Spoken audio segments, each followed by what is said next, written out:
There's an old Romanian folktale about a woman who fell in love with her own shadow. Every sunset, she'd chase it across the cobblestones, reaching for something that grew longer the further she ran. The villagers called her mad. But was she? Or had she discovered something we're all too cowardly to admit? That desire lives not in the having, but in the hollow space between fingertips and what they'll never quite touch. Listen closely. Can you hear it? That sound like silk tearing in a locked room? That's the noise a woman's mind makes when you've colonized it properly. Not through pursuit, but through calculated absence. The modern psychological literature calls it intermittent reinforcement, but the ancients knew it by simpler names: sorcery, possession, the sweet poison of uncertainty. Picture this: a moth circling a candle flame. Now picture the candle walking away. Candle, what does the moth do? It doesn't find another flame. It spends its entire brief existence wondering why this particular light chose to abandon it. Women, despite what romantic comedies peddle like opiates to the masses, are moths pretending to be butterflies. And you? You must learn to be the flame that flickers, dims, nearly dies, only to roar back to life when least expected. The scent of melting wax fills the room as I write this. Outside, rain traces hieroglyphs on windows that no one will ever decode. This is the weather of revelation, the climate in which terrible truths germinate like mushrooms in damp earth. Here's one. A Stanford study from 2024 found that romantic obsession increases by 73% when the object of desire exhibits unpredictable availability patterns. The researchers seemed shocked. Kierkegaard would have laughed until he wept. You see, the modern man has been domesticated into reliability, that great destroyer of passion. He texts back immediately, plans dates weeks in advance, declares his feelings like a town crier announcing the plague. He builds his love like a suburban house, predictable, safe, with all the utilities connected. Then he wonders why she grows bored, why her eyes glaze over during dinner, why she seems more alive arguing with him than kissing him. But you who dare to listen to these midnight confessions, you will become something else entirely. You will be the taste of absinthe, bitter, intoxicating, never quite enough. You will master the art of the half-presence, the maybe goodbye, the smile that might mean everything or absolutely nothing. You'll leave conversations mid-sentence, like a musician abandoning a melody just before resolution. Her mind will complete those sentences 1,000 different ways, each version more intoxicating than anything you could have actually said. There's a peculiar cruelty to this, isn't it? Like training a bird to sing by keeping it in partial darkness. Yet here's the grotesque beauty of it. She'll thank you for it. Not with words, never with words, but with the fevered intensity of her attention. The way she'll check her phone at 3 a.m. hoping for a message that won't come. The way your name will become a prayer she whispers to no deity in particular. The velvet curtains in my room are the color of old wine, or perhaps dried blood. In this light, who can tell? They remind me of a truth Schopenhauer understood. We don't want what we have. We want the wanting itself. The ache, the sweet torture of almost. Give a woman certainty, and you give her a map to the exit. Give her mystery, and you become the labyrinth she'll spend a lifetime trying to solve. Do you feel uncomfortable yet? Good. Discomfort is the birthplace of transformation. The man who seeks comfort in love seeks his own grave, decorated nicely, perhaps, with flowers and protestations of eternal devotion, but a grave nonetheless. Here's your first assignment, you brave listener, you student of shadows. Tomorrow, when she texts, wait. Count the seconds like a rosary of postponed gratification. Feel the weight of that silence, heavy as gold coins in your pocket. When you finally respond, make it brief, briefer than kindness would suggest, but longer than cruelty would demand. Watch how that small withholding transforms you from a man into a haunting. But remember, this isn't about games. Games have winners and losers. This is about becoming the game itself, the spinning wheel, the rolling dice, the card that's always about to be turned over but never quite is. This is about understanding that love, real love, the kind that burns through someone's veins like fever, isn't built on presence. It's built on the ghost of presence, the echo, the shadow on the wall that might be you or might be nothing at all.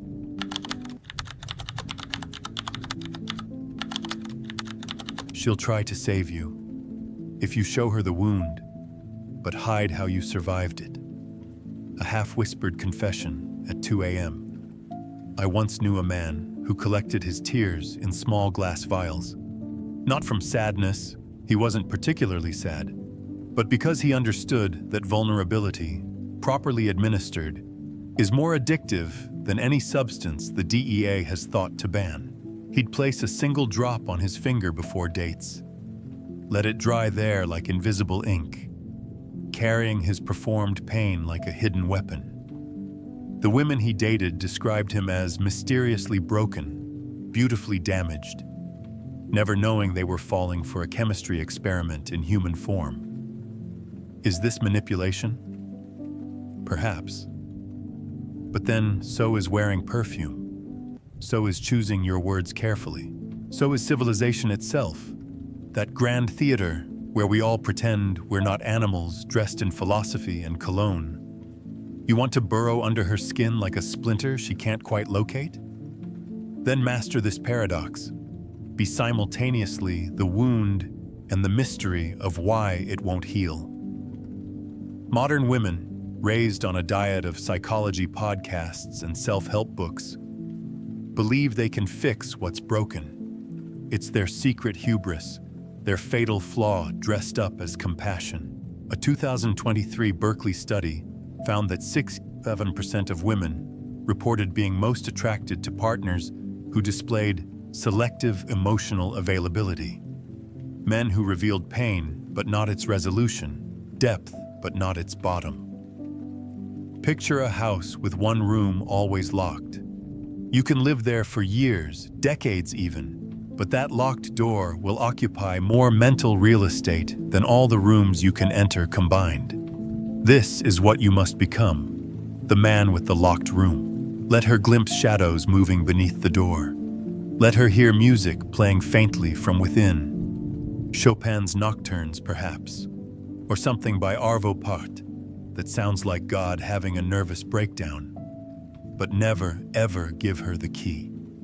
The summer evening presses against my windows like a living thing, humid and expectant. Somewhere, cicadas are screaming their mating songs. 17 years underground for a few weeks of desperate crying. Nature's own lesson in the power of absence and sudden, overwhelming presence. Are you taking notes? Here's how you perform this dark ballet. Share a story of loss, but interrupt yourself mid-revelation. Let your voice catch on a detail. The color of autumn leaves the day your father left. The particular silence of a hospital room at dawn. Then change the subject with violence, like slamming a door on your own fingers. She'll feel that interruption in her chest, a physical ache to know more. But you won't give it to her. Not yet. Maybe not ever. Nietzsche wrote that we are most profound when we wear masks, but he didn't go far enough. We are most irresistible when others can see the mask, but can't quite make out what's beneath it. Is it a face? Another mask? Nothing at all? The uncertainty will colonize her thoughts like kudzu, growing over everything else until her entire inner landscape is you, you, you. I'm thinking now of the Japanese concept of mono no aware, the pathos of things, the gentle sadness of transience. Share this with her, but incorrectly. Tell her it means the beauty of things that are broken beyond repair. When she looks it up later, and she will, she'll discover your deception. But here's the delicious part. She won't confront you about it. She'll wonder what else you've lied about, what other false translations you're living by. You'll become a text she needs to decode, a language she needs to learn.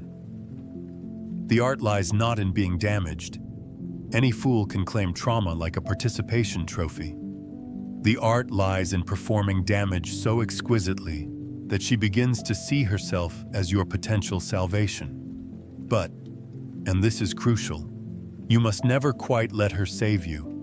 Recovery would end the story, and endings, as any storyteller knows, are where desire goes to die. Consider the male peacock spider, who dances with such hypnotic precision that the female forgets she's a predator. His movements are calculated down to the microsecond, each wave of his colorful abdomen designed to override her hunting instincts with something stronger: fascination. You think nature doesn't understand psychological manipulation?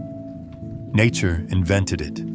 We just gave it names like love and connection to make ourselves feel less like spiders. There's a candle burning on my desk, creating shadows that dance like drunken philosophers against the wall. One looks like Kierkegaard, bent under the weight of his own thoughts. He knew something about this game, loved Regine Olsen by leaving her, made her immortal through his absence. She married another man, but died with Soren's letters under her pillow. Now that's what I call successful haunting. Tell me, listener, what's the story you've never told anyone? The one that sits in your chest like a stone? Whatever it is, practice telling it incompletely. Practice stopping at the moment just before revelation, like a symphony cutting off mid-crescendo. Practice watching someone lean forward, desperate for the rest, and giving them only silence and a sad smile instead. Tomorrow, try this. When she asks how you are, pause. Count to 7, never 6, never 8. 7 has a mystical weight. Then say, I had that dream again. When she asks what dream, look at her like she's asked you to translate sunshine into Latin. Change the subject to something mundane, the price of coffee, the way pigeons walk like broken toys. Watch her file that dream away in the growing archive of things she needs to understand about you. You're not lying, not exactly. We all have recurring dreams. You're just choosing not to specify that yours is probably about showing up to work naked or your teeth falling out. Let her imagination do the heavy lifting. Her version will be far more romantic than the truth. Her version will probably involve past lovers, childhood trauma, or prophetic visions. Let her write your mythology. She'll believe it more deeply than anything you could tell her. This is the second truth, then. You must become a question she can never quite answer, not through cruelty or games, but through the measured revelation of a self that might not entirely exist. You're not deceiving her. You're inviting her to co-author a mystery where you're both the detective and the crime.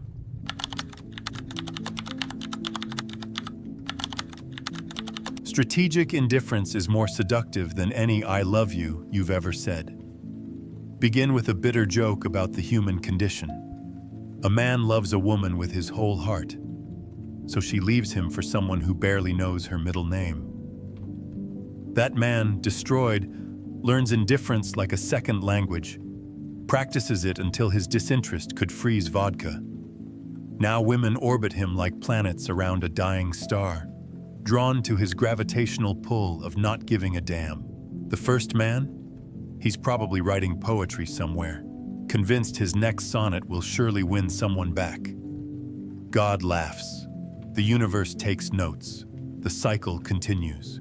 There's a word in Czech, leidost, that Kundera described as a state of torment created by the sudden sight of one's own misery. But I prefer to think of it as the feeling a woman gets when she realizes the man she thought needed her doesn't need anyone at all. It's a specific frequency of anguish, pitched somewhere between a violin string about to snap and a wineglass about to shatter. Learn to conduct this symphony. The room smells of cognac and old leather, though I own neither. Sometimes spaces absorb the ghosts of what they should contain. Sometimes men do too. You must become such a space, redolent with possibility, but furnished with absence. Here's what the relationship experts won't tell you. Those merchants of false hope peddling their wares on morning talk shows. Indifference isn't the opposite of love. It's love's more attractive twin. The one who got all the good genes. The one everyone wants to dance with at the wedding. A 2024 Harvard study on attachment dynamics in modern relationships found that perceived emotional independence was 3 times more predictive of sustained romantic interest than displayed affection. The researchers seem disturbed by their own findings. I find them delicious. Watch a cat ignore a mouse it's already killed. That's not cruelty. That's the universe teaching you about value through withdrawal. The mouse only mattered while it ran. Your attention, too, must become conditional, seasonal, tied to invisible lunar cycles only you can read. But here's where most men fail. They perform indifference like bad actors in a community theater production of I Don't Care the musical, and their disinterest is aggressive, obvious, reeking of effort like cologne applied with a fire hose. No. Your indifference must be like expensive whiskey, smooth, barely there, leaving just enough burn to be remembered. Think of it as cultivating a rare orchid. Too much attention, and it dies.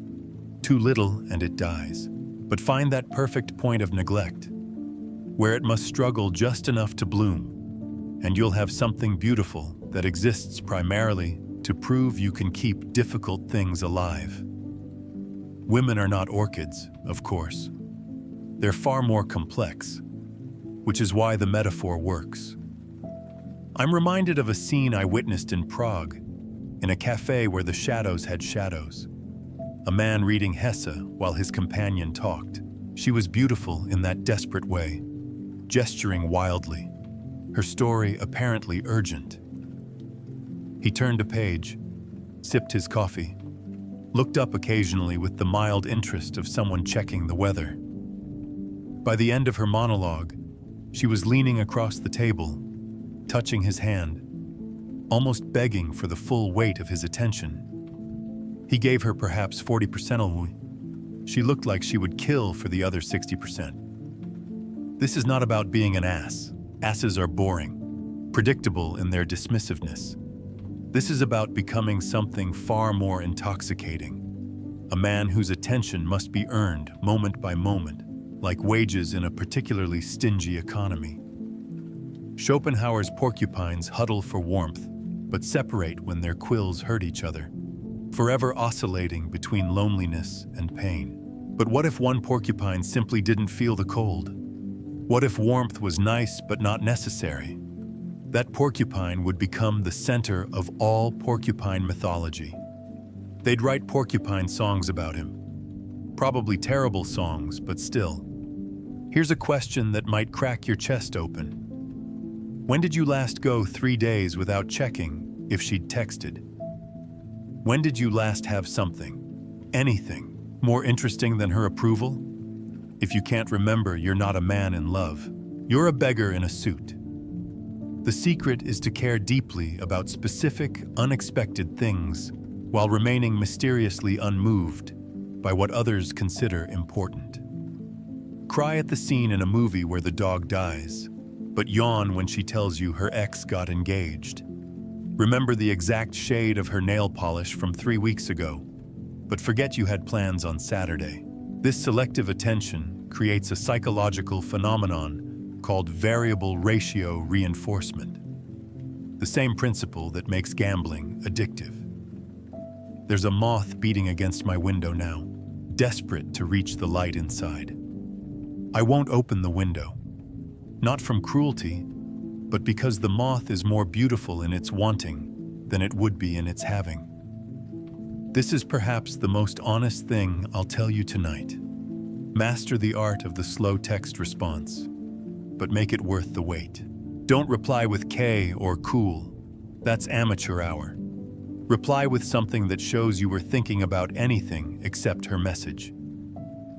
The rain sounds like Morse code tonight. I wonder what it's trying to say. Let her wonder why you were listening to rain instead of staring at your phone. A neuroscience study from Johns Hopkins, 2025, showed that anticipation activates more pleasure centers than receiving. The brain literally prefers the maybe to the yes. So become a maybe, a perhaps, a po-oh. We'll see. Become the human equivalent of a scratch-off lottery ticket that might be a winner but probably isn't, but could be, but who knows. The French have a phrase, je m'en fous, which roughly translates to, I don't give a damn. But the French, being French, make even their indifference elegant. They don't not care with American aggression or British passive aggression. They not care like smoking a cigarette while Paris burns, with style, with grace, with a certain arousing fatalism. This is your third truth. Productive indifference isn't about not caring. It's about caring so strategically that your concern becomes currency, your attention becomes gold, and your full presence becomes something so rare that when you finally give it, completely, utterly, for just a moment, it feels like being chosen by a very selective God. But withdraw it again quickly.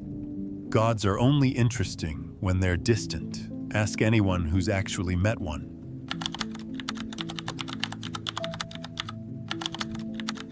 She doesn't need a real rival, only to believe someone else wants you. A dangerous secret you shouldn't say aloud. Every woman carries inside her a courtroom where she's simultaneously the judge, jury, prosecutor, and defendant in the trial of whether she's enough. Your job isn't to reassure her. That would end the trial, and trials are where all the interesting things happen. Your job is to be the evidence that keeps getting mentioned but never quite presented. Picture this scene from a Copenhagen winter. A man walks into a bar wearing another woman's lipstick on his collar. Not fresh, faded, like a watercolor of betrayal. His girlfriend sees it immediately. But here's the twist. There was no other woman. He applied it himself, carefully, with the dedication of a forger recreating a Vermeer. He lets her see him notice her noticing. He adjusts his collar to hide it, badly. They never discuss it. 3 months later, she proposes to him. True story? Does it matter? Truth and effectiveness divorced years ago and are happier apart. The August night presses against my skin like velvet soaked in gasoline, flammable and soft. This is the weather for dangerous confessions, for admitting things that should stay buried under floorboards with the rest of our civilized lies. So let me tell you about the ghosts you need to summon. The women who don't exist but must haunt your relationship like benevolent poltergeists. You see, jealousy isn't created by other women. It's created by the possibility of other women. The may be her, the might be her, the could have been her. A University of Michigan study from 2024 found that ambiguous rival threats triggered stronger mate retention behaviors than confirmed rivals. In other words, the monster in the closet is always scarier than the monster in the room. So keep your closets full of maybes. Here's how the arithmetic of anguish works. Never mention other women directly. Instead, leave evidence like breadcrumbs in a forest where all the birds are dead. A second wine glass in your sink when she comes over. A hair tie that isn't hers on your nightstand. Buy them in bulk from CVS, but she doesn't need to know that. Set your phone to silent. but let her see messages coming in. When she asks who's texting, look at the screen, smile slightly, just a muscle twitch, really, and say, "No one important. No one important." Those two words will echo in her skull like boots in an empty cathedral. She'll create entire personalities for this no one. She'll give them names, faces, histories, intentions. Her imagination will do more work than any actual competition could. Kierkegaard wrote about the concept of the possible being more terrifying than the actual, because the actual has limits, but the possible is infinite. Apply this to romance and you have the perfect psychological weapon. Not a specific threat, but an endless horizon of potential threats. You become not just a man, but a man with options, and options in the economy of desire are everything. But listen closely, because this is where the alchemy gets complex. You must never confirm or deny. Confirmation would make you cruel. Denial would make you safe. Both are desire killers. Instead, exist in the quantum space between, where you're simultaneously faithful and not, available and not, hers and not. Schrodinger's boyfriend, if you will. I knew a woman once who described her most intoxicating relationship. He had this way of making me feel like I was auditioning for a role I already had, like my contract was always up for renewal. She said this with a mixture of resentment and reverence, the way people talk about drugs that almost killed them, but gave them the best high of their lives. Let me ask you something, and I want you to sit with the discomfort of your answer. Have you ever been loved by someone who had no other options? How did it feel? Like wearing a crown? Or like wearing a participation trophy? The mythology of modern romance tells us jealousy is toxic, that secure attachment is the goal, that healthy relationships are built on trust and transparency. This is true in the same way that vegetables are good for you. Technically correct, but missing the point that humans have always preferred what's bad for them. We didn't evolve eating kale and feeling secure. We evolved eating whatever we could fight for and fucking whoever we could steal from other tribes. There's a Japanese concept, koi no yokan, the premonition upon first meeting someone that you will fall in love with them. But I prefer its shadow twin, which has no name. The premonition upon loving someone that they will leave you for someone better. This unnamed feeling is what you must cultivate in her, not through cruelty, but through the careful curation of possibility. Leave a woman's novel bookmarked in your bathroom. When she asks about it, say you borrowed it from a friend. When she asks which friend, pause like you're translating hieroglyphics in your head. Then say, just someone from work. The book should be something specific. Not Eat, Pray, Love, but something like The Passion by Jeanette Winterson. Something that suggests the woman who lent it to you has taste, depth, dangerous intelligence. A neurotransmitter called dopamine floods the brain not when we get what we want, but when we're about to maybe get what we want. Casinos know this. Drug dealers know this. You should know this. The jackpot isn't winning her. It's keeping her in a permanent state of almost losing you. Here's a delicious paradox. The more she invests in keeping you, the more valuable you become to her. It's called the sunk cost fallacy in economics, but in romance it's called Tuesday. Every moment she spends wondering about your fidelity. Every night she spends being her best self to keep you interested. Every small jealousy she swallows like bitter medicine. These all become investments she can't abandon without admitting massive loss. The room fills with the sound of rain that wasn't forecasted, the kind that makes you believe in omens. Outside, the city drowns beautifully, like a symphony orchestra playing underwater. This is the perfect weather for what I'm about to tell you. You must become a man worth losing sleep over, not through achievement or success. Those are boring, measurable things, but through the careful cultivation of mystique, the deliberate architecture of doubt. When she says she loves you, pause. Not dramatically, just long enough for her to wonder if you're going to say it back. Then do, but add something like, "That's brave of you." Let her wonder what you mean. Let her wonder who wasn't brave. Let her wonder if you're warning or complimenting her. This is the fourth truth. Jealousy isn't about making her suffer. It's about making her feel alive. The same way a vaccine uses dead virus to create immunity, you use imaginary threats to create intensity. She doesn't need to compete with real women. She needs to compete with the possibility of women, with the idea that you're a prize others are trying to win. But here's the final twist in this dark recipe. You must occasionally, rarely, let her win completely. Give her a moment of total security, complete presence, absolute choosing of her. Make it so intense that it feels like the sun breaking through storm clouds. Then go back to being mysterious. That moment of certainty will become the drug she spends the rest of your relationship trying to score again. Remember, you're not trying to hurt her. You're trying to haunt her. There's a difference. Hurt fades, haunting is forever.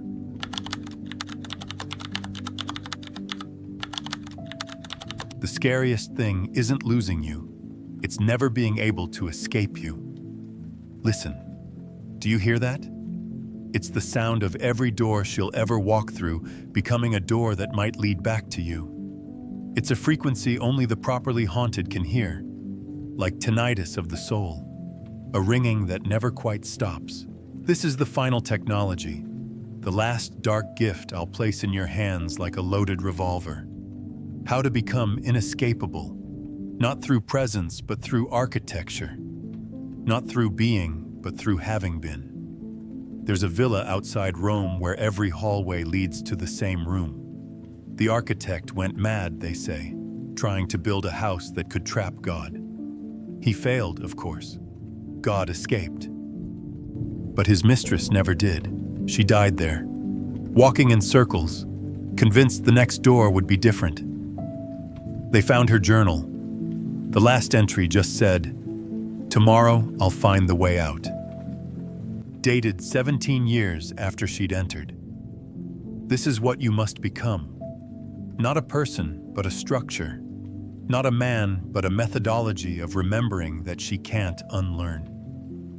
The candle on my desk has burned down to nothing, but its smoke still writes cursive in the air. Ghost stories in a language nobody speaks anymore. This is what remains when the fire goes out. The scent, the stain on the ceiling, the muscle memory of warmth. Be the candle, yes, but more importantly, be the smoke. Be the stain. Be what remains. A 2025 Oxford study on relationship termination and cognitive persistence found something delicious.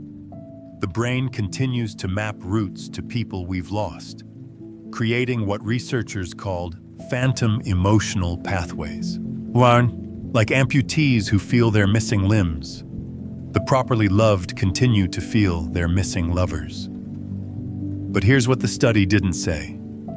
You can engineer this haunting. You can build it deliberately, like a carpenter builds a house that will outlive him. Here's how you construct your eternal return. First, colonize her sensory memories, but not obviously.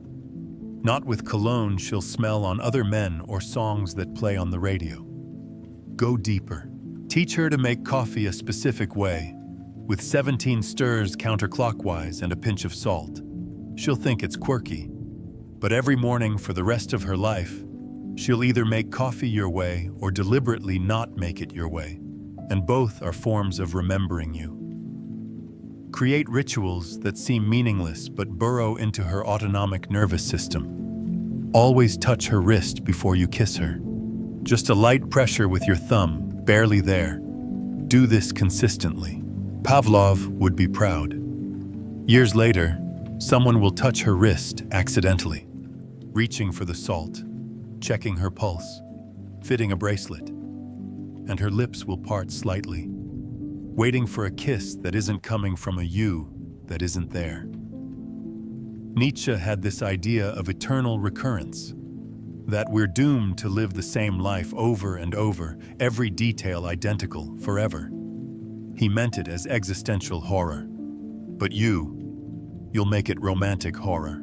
Every time she sees your birthday on a calendar, every time someone orders your drink, every time the light falls a certain way at a certain hour, all of it becomes a door that opens onto you.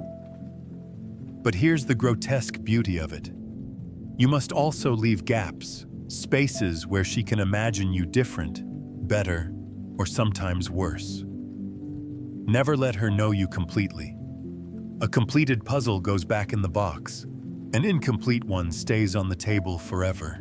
Maddening, impossible to abandon. Tell her 3/4 of a secret, then disappear for a week. When you return, act like you never started telling it. If she asks, look confused. What secret? This isn't gaslighting. It's more elegant than that. It's making her the keeper of mysteries you may or may not have shared, the guardian of a vault that may or may not contain anything. Here's my final question for you, my dark pupil, my student of shadows. What if the opposite of love isn't hate, but forgetting? And what if the opposite of forgetting isn't remembering, but being unable to forget? Which would you rather be? Loved or unforgettable?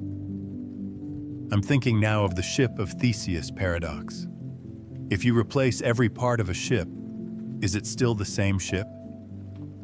Here's the romantic version. If she replaces every part of her life, are you still there? Yes, if you've done this correctly. You're not a part of the ship. You're the ocean it floats on. You're the reason ships exist at all. Leave objects in her life like unexploded ordnance from a war she didn't know she was fighting. A book you recommended but never explained why. A way of folding towels that's slightly wrong but now feels right. A superstition about pennies or full moons that she'll carry forever like a virus you gave her that became part of her DNA. The Stanford marshmallow experiment tested children's ability to delay gratification. The children who could wait got 2 marshmallows. But here's what they didn't test. What happens to children who wait and never get the second marshmallow? They become adults who are still waiting, still believing that patience will be rewarded, still checking the door you walked through. Make promises you might keep, not lies. That's amateur hour. But possibilities. Someday we'll go to Prague. Eventually, I'll tell you about that summer. When the time is right, you'll understand. These become hooks in her future, points she's moving toward even when she's moving away from you. Every someday becomes yours. Every eventually is your property. There's a man in Tokyo who breaks up with women by teaching them origami. By the time he leaves, they can fold perfect cranes. Now they can't see paper without thinking of him. They can't not fold. Their hands remember what their hearts are trying to forget. This is evil genius disguised as a hobby. Here's the final technology. You must leave at the right moment. Not when things are bad. That's forgettable. Not when things are perfect. That's tragic, but healable. Leave in the middle of a sentence. Leave when things are good, but could be better. Leave when she's about to understand you, but doesn't quite. Leave her with questions only you can answer. But here's the twist that makes this all worthwhile. The moment of grace in all this darkness. Sometimes, rarely, like comets or honest politicians, you return. Not to stay. Staying would break the spell. But to remind her that the door she thought was closed is actually just very, very heavy. That the maze she thought she'd escaped was actually just a larger room in the same maze. The moth at my window finally stopped beating against the glass. Not because it gave up, but because it died trying. There's a lesson there, probably. Or maybe it's just a dead moth. The beautiful thing about ambiguity is that it lets you choose your own meaning. Give her that gift. Be the story she can tell herself any way she wants, except over. This is the fifth and final truth. Love ends. Everyone knows this. But haunting is forever. And given the choice between being someone's temporary happiness or their permanent question mark, choose the question every time. Questions keep people awake. Answers let them sleep. And sleep, as any philosopher will tell you, is just practice for being dead. So become the insomnia. Become the reason she checks her phone at 3 a.m. Become the dream that feels more real than waking. Become the maze where every exit is just another entrance, where every goodbye is just hello from a different angle, where every ending is just the beginning wearing a disguise. Build your maze well enough, and she'll stop looking for exits. She'll decorate the walls instead. She'll call it home. She'll thank you for it, eventually, in prayers to a God who sounds suspiciously like you. But you'll already be gone. Or maybe you were never there at all. Let her wonder. Let her always wonder. That wondering is your immortality.